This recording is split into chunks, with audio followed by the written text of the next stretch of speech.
Hey, welcome to your Bible questions answered. I'm looking forward to getting into them. Before I do, I want to remind you that you can give to this ministry. You can go to patreon.com/Doug Hamp, and you can give the equivalent of a price of a coffee, or you can give more if you want. Thank you. Really do appreciate it. Huge shout out to my patrons already. Thank you guys. It makes such a difference. So thank you so much for that. Also, we're going to Israel in 2024. So go to thewaycongregation.com to get more information. If you're wondering how you can submit a question, you can get the Way Congregation app and you can submit that in the messaging feature where it says Bible questions answered, or you can do it right here on the show live. And I will do my very best to get to those. So I'm looking forward to getting to those questions. All right, I'm going to start here in the chat, and then I'm going to go back to the app so that we kind of mix it up a little bit. This is Seeker of Truth. Some say temple will be rebuilt and sacrifices will start again. What steps, as per Torah, would be needed for legitimate temple to be rebuilt and valid sacrifices to begin? So, good question, Seeker of Truth. The main thing, of course, obviously, besides building it, according to the specifications that are found in the Scripture, right? So you have to have the place where the altar is going to be. The Bible says how to make it. Cannot have steps. It's got to have a ramp. All right. So those are some of the things that need to happen. And then obviously the holy place. You got to have the showbread, the lampstands, and you have to have the altar of incense inside, and then you have the Holy of Holies inside of there. So that's all of the basic construction that would need to happen. But in order to make it legit, you need to have the ashes of a red heifer. And that is why many people have been quite excited every time we hear about a red heifer that has been grown. All right. And sometimes they're like, wait a second, what makes it actually red? Well, it's a cow. Okay. That has very red hair.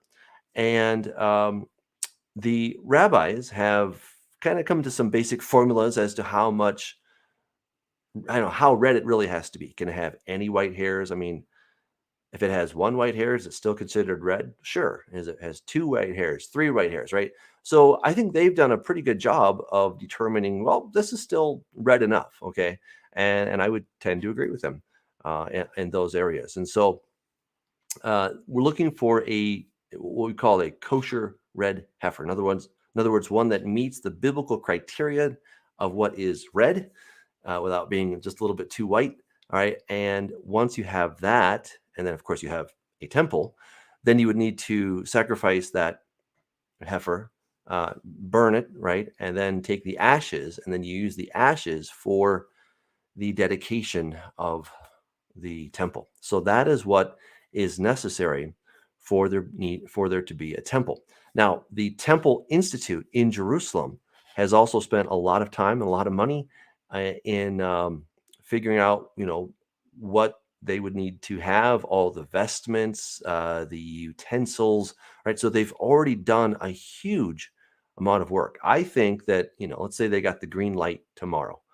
I think they could probably have a functioning temple, or at least a functioning holy place. Maybe not a fancy building, but at least some kind of a working tabernacle. I think they could have that probably within a month. That would be my guess. Uh, but then, of course, that would be assuming they have the red heifer, right? So all of these things would need to take place in order for that to come to pass. All right, another question here, and then I'm going to jump back to the app. All right, this is from Tyler. What do you think of the new 10 Commandments declared on Mount Sinai, and they broke tablets on it just like Moses? More blasphemy.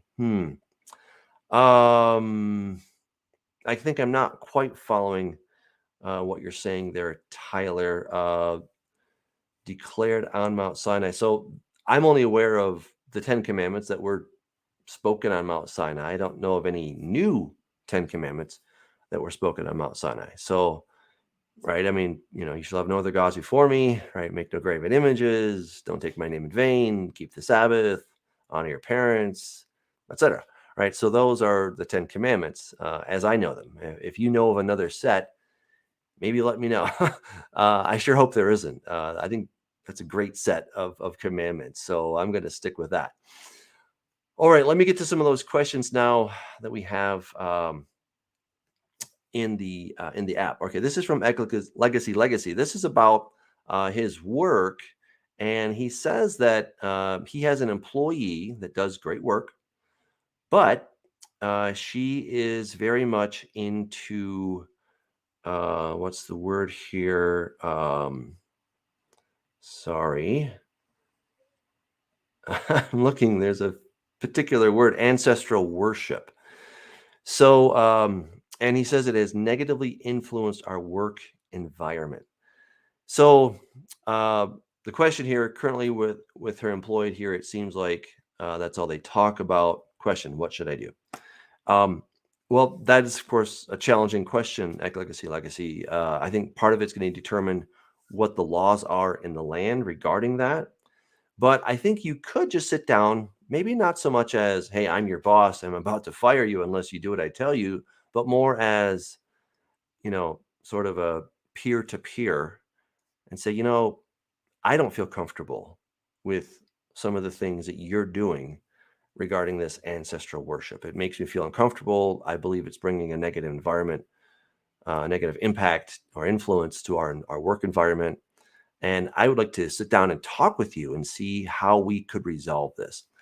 I think that might be uh, a way to go. I know that that in itself has its challenges because if you do later decide to let this person go, uh, at least here in the States, they would probably come back and sue you, right? So it's always challenging to know how to do that.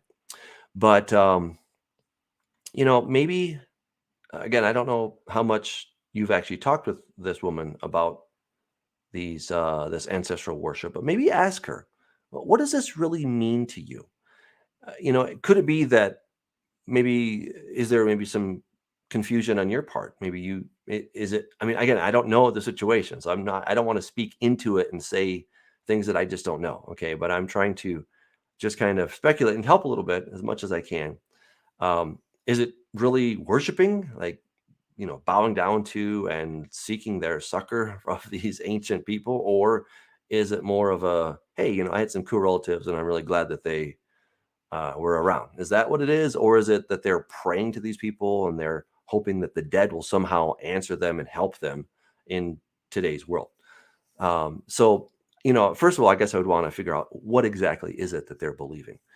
Two, is there a chance that you could speak with this person sort of off the record and, um, just say, I don't feel comfortable with this, right? So maybe that would be a way to do that. So I hope that helps. That it really is a tricky one because that it's certainly here in the States. You'd have to navigate that very carefully. So I'd take a lot of prayer. Okay. All right. This is from Alexa.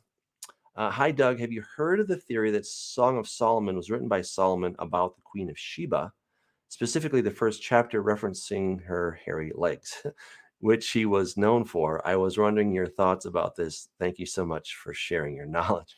Okay. Well, I do believe that the Song of Solomon, the book that bears his name, um, let's go there because it's such a fun book. And let's check it out. Okay, so let's see. Let me make sure I'm sharing for you guys. Oops. All right, here we go. All right, got it. All right, so the Song of Songs, which is Solomon's, the banquet, and he's talking about the Shulamite. Okay, now this is, of course, a sensual book because God created all this stuff, right? Um, all right, we will run after you. The king has brought me in his chambers. Okay, now there are a lot of people, and I don't think this is wrong, that would read this book and they would very much read it metaphorically. Okay, and that's fine, right? I think there's wonderful lessons that you can learn from a metaphorical reading of this, and it's probably a little bit easier to teach in church to some degree, especially if you have a lot of little ones there and you don't feel a little awkward about talking about this stuff. On the other hand, I don't think that this is wrong at all, right? I think God created all this. And so if it's discussed in the right context of the right people, it's a great thing. All right. So do not look upon me because I am dark, because the sun has tanned me. All right. So this is a dark person, clearly someone who's darker than the average Israeli or Israelite. Okay. So, which is interesting because I've run into some Black African Israelites um, who have a very particular doctrine. Their doctrine is that they are the only legitimate descendants of Abraham, Isaac, and Jacob, and that any fair-skinned Jewish, European, living European type Jews or New York Jews or anybody who claims to be Jewish, who is fair-skinned, has no basis whatsoever. Okay, now I disagree with them completely, and I think this is an amazing passage because here there's a contrast that is being established. Right, this woman is saying, "Hey, I'm dark. I'm not like you because I'm dark." Right, so that tells us that Solomon, whatever skin tone he had, he was a lot lighter than her. All right. And this is probably because she's from Ethiopia. Um, and I think, if you talk to the Ethiopians, they have a long-standing tradition that the Queen of Sheba came to visit. And in fact, we have that in the Bible, right? That she came to visit. And this would be who this is talking about. And I would agree with that. I would agree with that. So now, as far as the hairy legs, that is a little bit trickier. Now, because let's just consider this. Okay, now there is a fair amount of metaphor and comparison and imagery that's being used. So we gotta be a little bit careful, right? So follow in the footsteps of the flock and feed your little goats besides the shepherd's tent. I have compared you, my love, to my filly among Pharaoh's chariots. Your cheeks are lovely with ornaments, your neck with chains of gold, with studs of silver. All right, so all these things, um, right? My beloved is to me a cluster of henna blooms and the vineyards of En Gedi, right? All right, so again, you have dove's eyes. Well, she doesn't literally have dove's eyes, right? The beams of our houses are cedar and rafters of fir. All right, so I guess I must have missed where she supposedly has hairy legs, according to your comparison. So I guess I don't see that. I'm kind of looking for the hairy legs thing, which is kind of funny. But I'm not seeing this in chapter 1. Maybe it's in another place. So I don't know if you want to ever follow up on that question, but there's another place where he's going to liken her to her neck is like the tower, and she has little goats running around in her hair and stuff. I mean, so again, how much of that are we to take? Well, not literally, of course, we can't take it literally, but obviously there's some figurative language there. So exactly what that means, what does she exactly look like? That's a little bit tricky. But she probably, certainly, in my opinion, had dark skin and was probably an Ethiopian, and so Ethiopians have to say in their tradition. All right, this is from Diana. Regarding the second and third books of Enoch, being that they are so fallen in nature and unlike first Enoch, would you say that they were probably later Gnostic writings, or could they possibly be attributed to the Enoch from the line of Cain? I'm not alluding to serpent seed doctrine, but I do believe Cain's early line were generationally evil. Well, so these kind of books in the Second Temple period are called pseudepigrapha. Okay, so that literally means false writing. Okay, so false writing means that it wasn't Enoch who actually wrote that. Okay, so second and third Enoch being pseudepigraphic in their nature, we don't know when these were written. Obviously, I think probably in the Second Temple period, but these dates certainly people have different opinions about there. So you have basically from the 1st century BC. Some people would suggest even as late as up to the 10th century AD. All right, wow, that's pretty late if we were to take that person's suggestion. So I do think there's a lot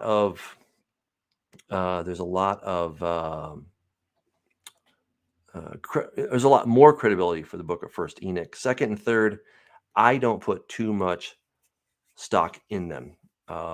They're interesting. There's no question that they're interesting. But what I do think we can glean from these rather than trying to say that these are authentic books, I really don't believe that they are authentic books from the time of Enoch. But they could contain traces of traditions that were passed down, snippets here and there of things that may have been passed down. Certainly, they reflect what people were thinking in the Second Temple period. They reflect what people were thinking about what happened back then, right? So when I use those kinds of books, when I use a pseudepigraphical kind of book, I'm not trying to say that this is God's word. I'm trying to say this is what people were understanding or believing in relation to God's word. Okay. And that in and of itself has some value. That can tell me something about what people's mindset was on a particular topic. And I don't have to take it as being God's truth.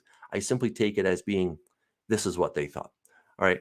So that's probably where I would leave that. I wish I could give you a more specific answer because I do feel like I probably didn't answer this 100%. But again, if they're Gnostic, so Gnostic writings would come from the Christian era, and it's certainly possible. Okay, I'm not an expert on second or third Enoch, right? But I always want to be very careful. I've read the book of Adam and Eve. It was an amazing read. And I was like, this is it. This fills in all the blanks. Why did I never read this? Okay. But then I discovered that it was probably written around 400 AD, which is very late. And which means here's a little preview here. This is a spoiler. It wasn't written by Adam and Eve. Okay. And that was a real bummer to me. I was like, oh, shoot. I was excited that maybe that's from Adam and Eve, but nope, it wasn't. Okay. So, with that being said, I guess I would be careful with those books. If you want to read them for insight as to what people were thinking, great. But I wouldn't necessarily try to pin those on this came from the time of Enoch. I think that's a very risky kind of thing. And they're not in an ancient language, which that right there tells you that something is off. Okay. This is from Maria. She says, Shalom, Doug, can you explain the parable Yeshua gave when he said in Matthew 24, when two will be in the field and one will be left, in light of that, you don't believe in a rapture? All right. Well, Maria, I do believe in a rapture. The question is the timing of the rapture. Okay. So I do believe in a rapture. I just want to make that really clear that I absolutely believe, again, and the term rapture, I know that it's fraught with all kinds of challenges from whoever you're talking to. But I do believe that there will be a gathering of God's people at the end of the age. Okay, so because Jesus said so, right? And I'm gonna read this to you guys. Therefore, if they say, "Look, he's in the desert," do not go out. Look, he's in the inner rooms. Do not believe it. For as the lightning comes from the east and flashes to the west, so also will the coming of the Son of Man be. For wherever the carcass is, there the eagles will be gathered together. Immediately after the tribulation of those days, the sun will be dark, and the moon will not give its light, and the stars will fall from heaven, and the powers of the heavens will be shaken. Then the sign of the Son of Man will appear in heaven, and then all the tribes of the earth will mourn, and they will see the Son of Man coming on the clouds of heaven with power and great glory. Okay, and he will send his angels with a great sound of a trumpet, and they will gather. So there's the gathering, right? So I see the gathering as happening after the tribulation, right? And I think that, to me, seems to be the most straightforward reading you can have of Matthew 24 and all of the things that Paul said and all the things that we see in Isaiah and Ezekiel and Jeremiah and all these other passages that talk about a gathering. If you want to learn more about this, I encourage you to pick up my book that I did with Chris Steinley, Reclaiming the Rapture, and I think that will be a lot of fun. All right, so let's keep going, right? Because your question really has to do with verse 40. All right, so you got things going on. For as in the days of the flood, they were eating and drinking, marrying and giving in marriage until the day that Noah entered the ark, and did not know until the flood came and took them all away, so also will the coming of the Son of Man be. Then two men will be in the field, one will be taken and the other left. 2 women will be grinding at the mill, one will be taken and the other left. Watch therefore, for you do not know what hour your Lord is coming. All right. So when these people are taken is the time at which the Lord is coming. Okay. The Lord is coming. All right. Not for a secret pre-tribulation rapture, but he's actually coming for the end times. Okay, so in Second Thessalonians chapter 2, written by Paul, now brethren, concerning the coming of our Lord Jesus Christ and our gathering together to him, we ask you not to be soon shaken in mind or in troubled, either by spirit or by word or by letter from us, as though the day of Christ had come. So the day of Christ is the day that he comes back, and that is when the gathering happens. Okay, so we have clearly a gathering that's going to take place when the Lord comes back. But we also know, and I think this is in Matthew 13. I'm going to cheat. Okay, so, all right, Matthew 3. There's a few passages. This is in Matthew 13 too. We'll look at them. All right, his winnowing fan is in his hand, and he will thoroughly clean out the threshing floor and gather his wheat into the barn, but he will burn up the chaff with unquenchable fire. So, yeah, the question, who's being gathered here, right? That's the big question. Well, let's take a look at a few other passages. All right, so let both grow together until the harvest, and at the time of harvest, again, this is the second coming, the harvest, I will say to the reapers, first gather together the tares and bind them in bundles to burn them, but gather the wheat into my barn. So here he tells us, first gather together the tares and bind them in bundles to burn them. So based on this, if we only read this, it would certainly sound like the first people to be gathered or to be taken will be the bad guys. Okay. First gather the tares so they can be burned, but gather the wheat into my barn. Hence, they come second. So that seems to be the case. All right. Seems pretty powerful to me. Okay. So that is probably where I would land on that question, is that he says first gather the tares. So based on Matthew 24, there'll be 2 out there. One will be taken, the other will be left, because who is he taking first? The bad guys, right? So that doesn't at all, Matthew 24 does not support a pre-tribulation rapture. And we're going to talk about this on Prophecy Roundtable this week. I'm looking forward to getting into the question of the pre-tribulation rapture. All right, because I think it's important that we go over the supposed list of all the places where it talks about the pre-tribulation rapture. And I'm going to show that list that many people tout, that I used to say, well, look at this list, right? Look at all these passages that are talking about the pre-tribulation rapture. And yet when you look at each one of the verses, you're like, wait, there's nothing here. It's just smoke and mirrors. Okay. So we certainly don't want to go there. All right. Thank you, Maria. This is from Justin. Greetings from Minnesota. Appreciate all you do, Doug. We're extremely thankful for your content and engagement. Thank you. I enjoyed some banter on a recent prophecy roundtable and would like to hear any insight or comment you may glean from Joseph and the 7 years of plenty, famine, the parable of the 10 virgins, and an observation I've made about the word overcometh, as it appears in the King James Version 10 times, 8 of those in Revelation. Chuck Missler had a way of saying that we are about to be plunged into a period in time the Bible speaks of more than any other time. Whether that's a factor or not, I'm not sure. It can be debatable. So I'm curious, what does being wise and overcoming in relation to the end times look like to you? Well, yeah, to be he who overcomes and remains to the end, right? So we're supposed to be faithful to the end. What does that mean? I mean, that's a great question.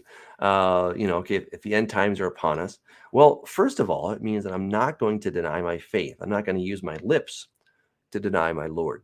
Okay. Now, we can also deny God, even though our lips may say, yes, I believe in God. right? Did we not say to you, Lord, Lord? I mean, he'll say, depart from me. I never knew you, workers of lawlessness. Okay, so it's not merely saying Jesus with our lips or saying God or Bible or Christian or any of these various terms. It's not simply that. Are those things important? Sure. Right. And we don't want to go around denouncing God with our words or Jesus with our words. So we want to be very careful. So that, I think, is at least step one, is to let our words, be yes or be no, whatever we're saying, that we would be honest with our words. But secondly, and I think probably you could argue more importantly, is that my actions should definitely follow my words. So if I claim to believe in God, then my actions ought to follow the Lord. Right now, I don't know that it's going to be any different specifically for the end times, but there's going to be a huge time of testing, right? And there'll be a lot of pressure put on. Sometimes the pressure can be really a good thing because it gets us out of that rut. It gets us out of that stupor, out of that place of not being hot or cold, where God just wants to spit us out of his mouth, right? So sometimes, some pressure can be a good thing, even though it's uncomfortable in the time. It can actually help us to do the right thing in the end. So, being wise, stay in the word, stay close to the Lord, do what he says to do. And that's so easy to say, right? And this is something that, speaking of trials, I mean, I don't like my trials, but I also like my trials because I know that the Lord is using every obstacle in my path to get me to look to him. And I truly want to be transformed. So I am, on the one hand, grateful that these things keep coming. And what's happening is it helps me to learn to relax, to stand and see the salvation of the Lord. I'm going to teach about this on Shabbat. We're going to talk about Saul and how Saul, he started off well, but then when he was faced with a trial of 30,000 Philistines, he kind of started freaking out. And when Samuel didn't show up at the moment that he thought he should, Saul decided to take things into his own hands instead of standing and seeing the salvation of the Lord. So, having done all to stand, stand therefore, right? And that's a super important principle. What does it mean to stand? It means to have poise, right? That even though I see this huge crisis coming at me, I'm going to stand there. I'm going to confidently know that God is with me and that he told me that I can overcome a troop, right? Though 10,000 come against me, I'm going to keep my cool. Now, to be fair with Saul, he only had 600 men and the Philistines had 30,000 men. I can see why he might have been wanting to freak out at that point.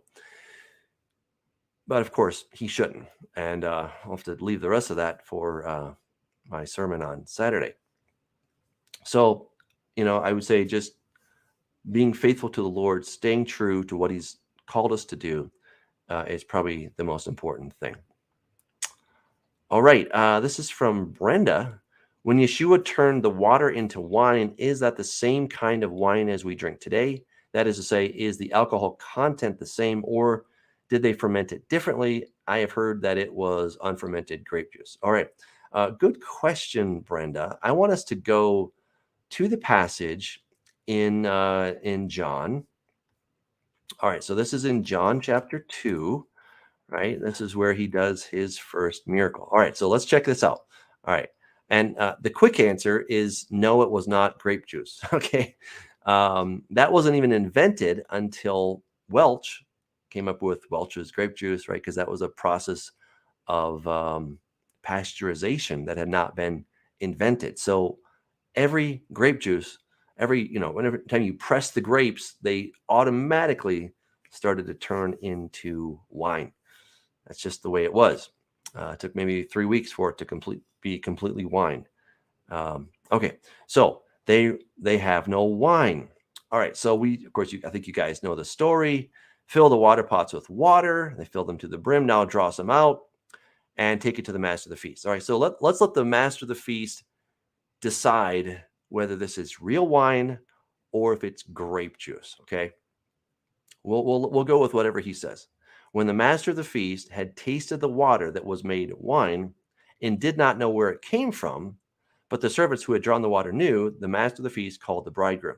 And he said, every man at the beginning sets out the good wine, and when the guests have well drunk, then the inferior, right? You have kept the good wine until now. Okay, why would you put out the good stuff first and then the inferior wine? Because when they've had some alcohol and now they're happy and maybe a little bit tipsy, then you bring out the lesser stuff, and guess what? They're not any the wiser because they're slightly, or maybe a lot, I don't know, inebriated because it's wine. All right. So then you bring out the lesser, the cheaper stuff, because nobody's going to notice. But he says, you've kept the good wine until now.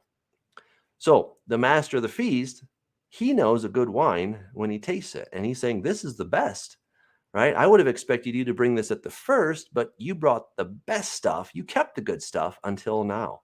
So the master of the feast clearly believes that the water that Jesus turned into wine was actual wine, that it was not grape juice. Again, there was no such thing as grape juice until Welch came up with the whole process of pasteurization, etc. So I laugh because I remember years ago hearing a pastor, a Calvary Chapel pastor, who was just adamant that you're not allowed to drink any alcohol whatsoever, and wine really just means grape juice. And it's so far from the truth. It's one of these things you're like, do I really have to defend this? I mean, it's just so far out there, but these are some of the thoughts that people get. So it was real wine. It was not grape juice. Again, you squish the grapes and they automatically start turning into wine. Okay, they start to ferment automatically. If you don't believe me, go buy yourself a thing of freshly squeezed apple cider and leave it in your fridge for a little bit. And guess what? It's going to turn into vinegar, or kind of something alcoholic, right? So just give it time, and it will be there eventually. All right. Thanks for the question.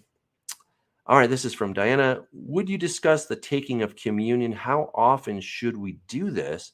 If it's based on Yeshua's Last Supper with the disciples, is it just for Passover? So, Diana, I do believe that what Jesus said, do this in remembrance of me, that he was specifically talking about Passover. So this is certainly a question that we've had at the Way congregation. How often should we do communion? Well, certainly once a year, right? Why once a year? Because that's when Passover is. But then I would say certainly twice a year, because at the time of Yom Kippur, going into it, what are we remembering? We're remembering his death, right? He became the Yom Kippur sacrifice as well, right? And that's the whole thing that you see in the book of Hebrews, right? That he took his own blood. The high priest would go once a year into the holy place. Jesus took his blood into the holy place, not made of hands, that is not of this creation, but into the heavenly tabernacle, right? So he did that as a fulfillment of Yom Kippur. So we actually take communion the evening before Yom Kippur starts, and we remember what he did for us. So we certainly do it twice a year. But then we also want to do it, we decided to do it every quarter, because that way it keeps us just remembering what he did. So I don't think that there's any right or wrong amounts, well, at least twice, in my opinion. I know some churches do it every week, some do it every month, some do it every quarter. And I don't know that any one of those is right or wrong. The reason we don't do it every week at the Way congregation, one, I don't believe it's necessary to do that. Two, I never want it to become stale. I always want it to be something that's fresh. So, when we do it every week, I find there's a tendency for it to become rote, that this is our tradition, that's what we do. And so therefore, we just do that. And we can kind of forget what is the significance of that. Now, I could be wrong. Maybe we should do it every month, maybe every week. I don't know. I'm certainly open to ideas, but that's our position on the taking of communion. And yes, I do think that it is specifically all about Passover. Very good.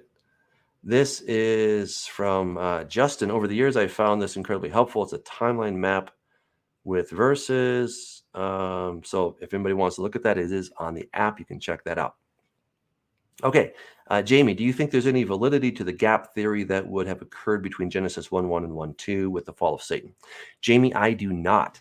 I do not think there's any validity to the gap theory whatsoever. Now, I know that the gap theory is very popular with a lot of people, but let's go over to Genesis chapter 1 so that we can take a deep dive into that. All right, so let me pull up the Hebrew so we can take a better look here. Now, I talk about the lack of the gap theory in Corrupting Image Volume 2, right? And I'm not specifically trying to talk about the gap theory, but I do address it to a lesser degree. If you're still interested in this, I wrote a book called The First 6 Days. That was my second book. That one came out in 2007 when my son was born. So in 2007, I came out with First 6 Days. So I do talk about the gap theory in that book. All right, but let me just show really quick here. And I want you to understand the Hebrew. I'll do my best to explain it to you. All right, so Bereshit bara Elohim. All right, so this is what we call the standard biblical Hebrew grammar. It's the standard form. The verb comes first, followed by the subject. Okay, the subject is the person who's doing it, right? Obviously, the verb is the action. So the action comes first, followed by the subject. That is standard biblical Hebrew. All right. What is not standard is in verse 2, where it says, Ve haaretz haita tohu vavohu, right? So now we have the subject. At first, we have the word and, ve, followed by the subject, haaretz, the earth, and then it's followed by the verb, right? That is not standard biblical Hebrew, right? That's not what we find. But what this is a parenthetical statement. It's a parenthesis, okay? So verse 1 is telling us, okay, here's what God did. Verse 2 is telling us, by the way, here's some additional information so that you understand what verse 1 is talking about, all right?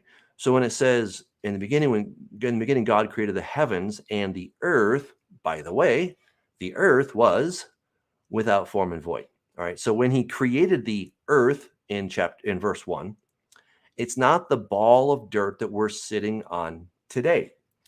It was something different. Okay. I'm actually talking about this in a book on prayer I'm writing as well, because I talk about quantum physics and it's really exciting. All right. And I think it's important for us to understand this. What quantum physics brings to this understanding is they talk about potentiality. Right, that first there is what's called a ball of potentiality, a cloud of potentiality. And this cloud of potentiality can become anything. And what does it require? Well, it requires somebody observing it. Okay, now check this out. Right, now God says, let all these things be. And then what happened? And it says, and God saw the light, that it was good. God saw, right? And then the next thing he does, right? And God, let's see, and thus, and God called from heaven, so they were second day. All right, so God sees, he sees 7 times, right? And God saw that it was good. That's exactly what quantum physics has discovered is necessary to take this state of potentiality that an electron or whatever can, matter. It doesn't have any particular shape or form until it's observed. That's exactly what quantum physics has discovered, and that's exactly what the Bible says. So by the word earth here, don't think of it as, terra firma that we're sitting on today, but think of it as something that is in merely a state of potentiality that is going to be formed and it's going to be observed, right? And that is then going to put it in a concrete form instead of an abstract form. Right. So this is a parenthetical statement. Now the earth, right? Ve'ha'aretz. Now the earth was. That's really what we're getting at. This is telling you the condition of the earth. It has nothing to do whatsoever with the supposed destruction and then recreation of the earth and that Satan fell in that time. I've heard that theory. I think it's absolutely bunk. All right. I really do. I have no respect for it. I know people teach it. I've met those guys, and God bless them. Okay, that's all I can say. But I don't think their theory holds any validity. It doesn't hold any grammatical validity. We don't see this supposed fall of Satan before God created things in the rest of the Bible. We just don't see it. So now again, others can make their case. I disagree with them. So I don't think that has anything to do with anything. I think this is basically, let's put it another way. If you were to come to a construction site, right, and you saw a bunch of cement trucks, what's inside the cement? Well, the building is in the cement truck, right? But inside the cement truck, what shape is it? It has no particular shape. It's sloshing around in that big cement truck, right? And then they pour it out and it goes into a mold and it becomes the building. But as long as it's in the cement truck, it's no particular shape and no particular form. That's what is behind this whole idea of tohu vavohu. Now, the other thing that a gap theorist will tell you is they're going to say that the earth became without form and void. Now, that is an error.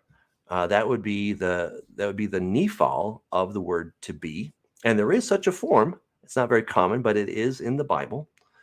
And this is simply the past tense. So it didn't go from being one thing to being something else. It didn't become something. It simply was something. That's the difference, right? So again, I think the gap theory fails royally when it comes to Hebrew grammar, and then I think it also fails when it comes to biblical history, as we look throughout Scripture to find evidence of this supposed fall before the creation of man. We don't see that. And the last thing, in the very book of Genesis chapter 1, what does God say? Well, let's read it, right? And God saw the light that it was good. Oh, okay. So he saw that it was good. Everything in here is good. And God saw that it was good, right? Everything here is good. Okay. That's great, right? And God saw that it was good, right? I think you're getting the idea here. And God saw that it was good, right? Now, if Satan had already fallen at this point, it doesn't sound so good to me. In fact, it sounds pretty lousy. It sounds like it's really bad, right? And then at the end of the sixth day, everything was indeed very good. Wow. Okay. So thus the heavens and the earth and all the hosts of them were finished. And on the seventh day, God ended his work which he had done and rested on the seventh day from all his work which he had done. And then God blessed the seventh day and sanctified it, because in it he rested from all his work which God had created and made. So everything was very, very good. So this idea that things were bad, that somehow he had created and then Satan had fallen, which is bad, but then suddenly everything was very, very good. I don't see that in Scripture, right? So again, I think it really falls on that premise. Those three premises are the main things there. All right, this is from Iris, Joel 2:28, when it says all flesh, does that include the nations, or was that specific to Israel? All right, let's look at Joel 2:28. Let's take a look at that. So Joel 2:28, and it should, let me pull this up so you guys can read along with me. All right. And it's going to pass afterward that I will pour out my spirit on all flesh. Your sons and your daughters shall prophesy. Your old men shall dream dreams, and your young men shall see visions. Iris, I'm very preferential to say this is going to be all flesh. And I think we actually have some evidence of this happening, where there are many Muslims who are having visions of Jesus, right? So it doesn't say that God is going to put it on every person, but that everybody is at least they're in the raffle. Okay, if you are flesh, if you're human, then you have the potential for God to pour out His Spirit upon you. And now, unless there's something more to that I'm missing, which could be, but I think this is probably referring to all humanity. All right, at least anybody who wants it is at least seeking somehow. I don't know that He's going to pour out His Spirit on hardcore radical atheists who are just dead set in their ways and they're not going to repent no matter what anybody tells them. I don't know. It seems like probably that's not what He's getting at, in my opinion. Okay, let's go to our next question. Thank you, Iris.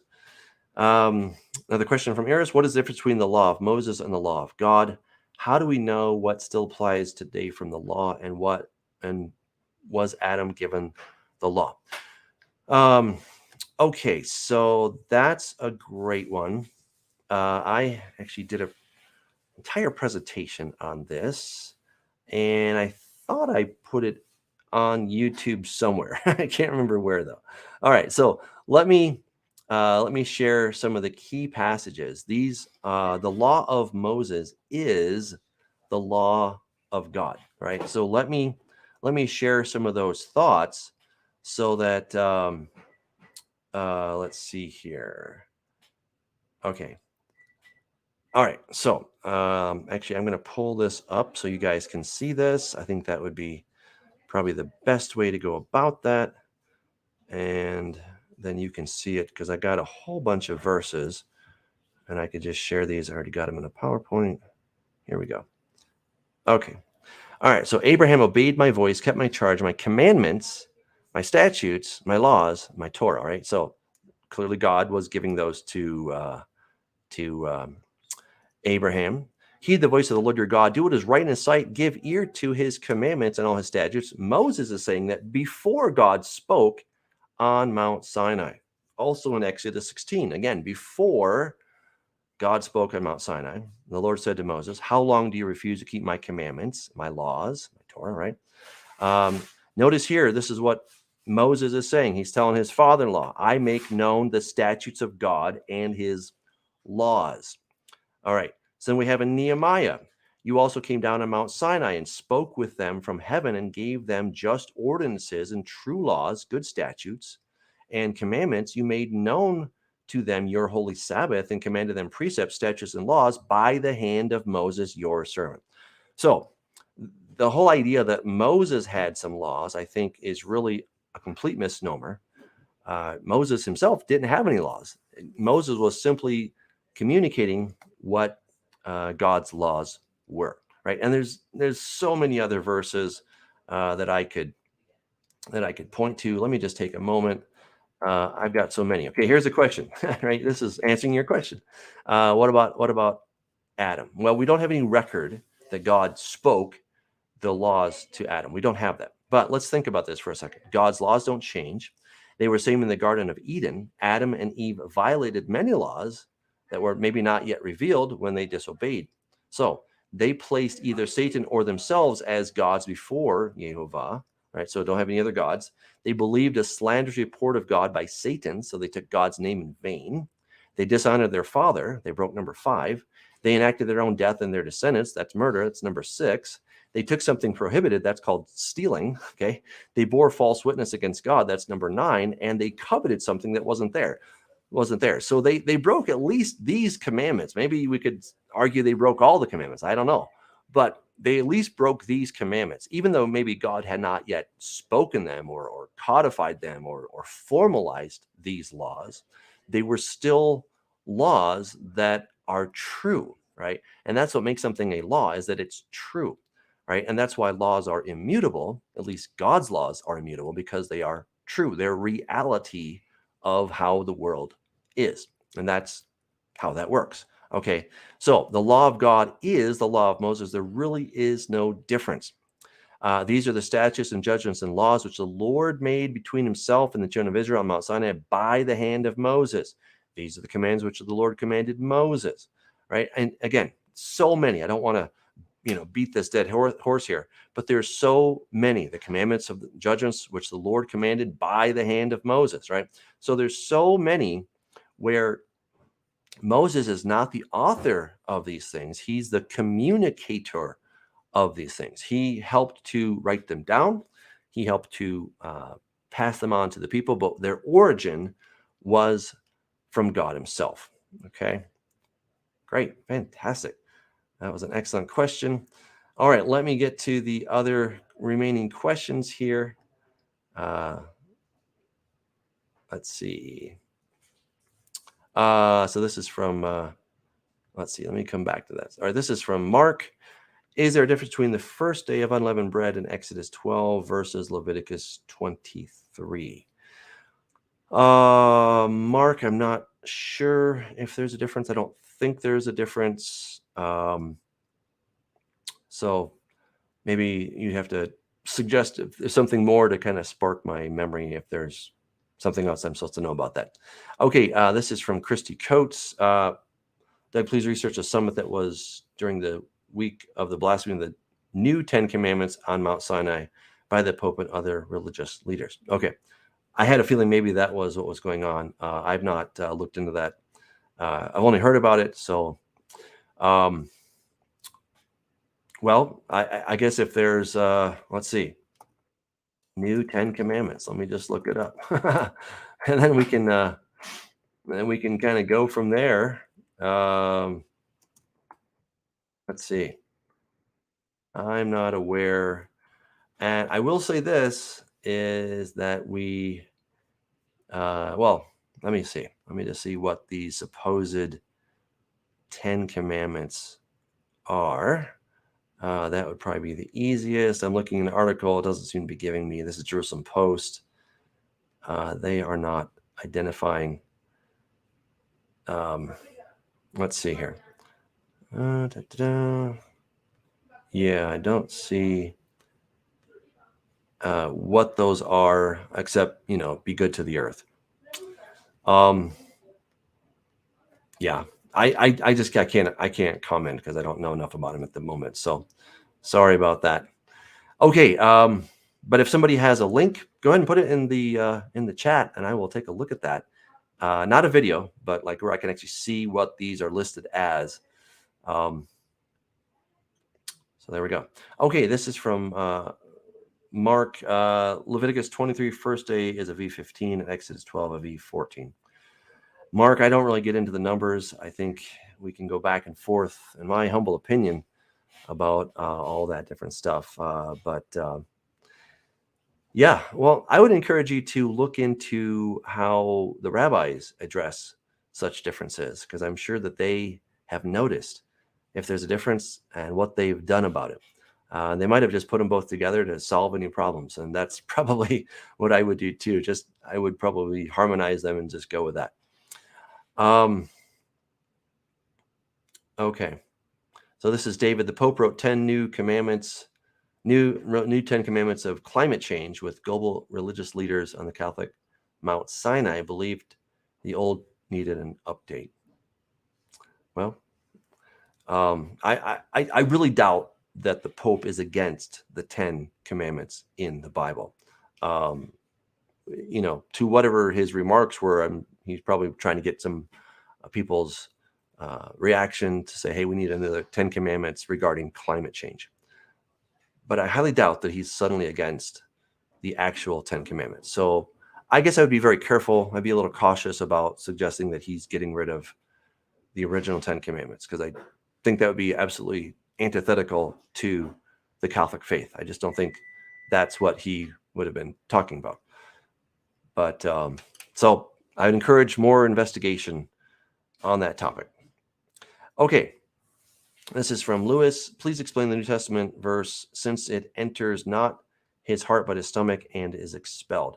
Thus he declared all foods clean. Yeah, so Lewis, there's a simple answer. I'd encourage you to go to Leviticus chapter 11, where God defines what is food. Okay, so in Mark 7, where Jesus is having a conversation with the Pharisees about food, and really the question is not so much about food, it's more about washing your hands. Okay, so they were saying if you don't wash your hands right, then you're going to sin when you put food in your mouth. Did they consider pork to be food? No, they did not. Okay, they did not. So there was never a question of, can I eat pork? No, that was never, ever the question. It was all about washing hands. That was the real question that they were discussing. And so then it was about, how do you wash your hands? If you don't wash your hands properly, then you might put some contaminant when you're eating that piece of steak, beef steak that is, or chicken, but not pork. When you're eating that and it goes into your mouth, and then somehow it's going to come out. And Jesus' point is, look, it's all going to come out in the toilet. So don't worry about that as far as washing your hands goes. That was the real discussion. Now, I know people have tried to look at the Greek and say, well, it really doesn't say this or that. I think that's an irrelevant argument. I think the real argument is, what is food, right? What is food? And Jesus was certainly following what the Torah had to say, because Jesus wrote the Torah. So whatever food is defined as, that's the question. You can't suddenly say that, well, now pork is food. That was never, ever the case, right? He never, ever said that. And I don't think we have any suggestion to suggest that it was somehow different. Okay, this is from Marvo. What do you think of the third temple being rebuilt in Israel? Well, I'm not aware that there is one being rebuilt yet. I know there are plans to rebuild it, but I don't think we're there yet. So it'll be a big deal when that actually does happen. I don't think that we're there. All right, this is from Paul. Doug, they're worshiping the earth and asking forgiveness for the abomination of ruining it. And this is from Pope that got El Garcito, or whatever it is that he's trying to do, Legato C. Okay, so we can certainly go way too far with people that worship the earth and all that stuff. Not good. Okay, I want to just give you guys a perspective from the book of Isaiah. We're going to go to Isaiah 24. Okay, it's interesting here. So Isaiah 24. So look, again, I don't want us to worship the earth. We need to be very careful, but we also need to take care of the earth. Okay, so I'm not opposed to taking care of the earth, but I don't want to worship it. So the Lord has spoken, the earth mourns and fades away. The world languishes and fades away. The haughty people of the earth languish. The earth, right? Here's the word veha'aretz. The earth is also defiled under its inhabitants because they have transgressed the laws, changed the ordinances, broken the everlasting covenant. Therefore, the curse has devoured the earth, and those who dwell in it are desolate. Therefore, the inhabitants of the earth are burned, and few men are left. Well, so look, we do not want to worship the earth. Bad idea, okay? But I live on the earth. You live on the earth. Let's be good to the earth. That's all I have to say, right? I just want to, take care of this nice, beautiful place that God's given us, and that's that, okay? So I think I've seen really different extremes. I've seen, some born-again Christians saying, we don't need to do anything to the earth. It's all going to burn, and I disagree with that. I think that we should be good stewards of the planet God gave us. Now, I don't want to go to the other extreme where we start worshiping the earth and we're hugging every tree out there, right? Because I don't want to do that either. All right, so I want to worship God, and God has told me how to treat the planet. So I want to be a good steward of what he's given me. No more and no less. Okay, so that's where I want to stand on that. All right, guys, thank you so much. Glad that you joined me. Again, come with us to Israel, April 2024. You can also go to patreon.com/Doug Hamp, and you can give price of a cup of coffee or as much as you want to help support this ministry. Thank you. It means a lot to me. Thank you so much. And until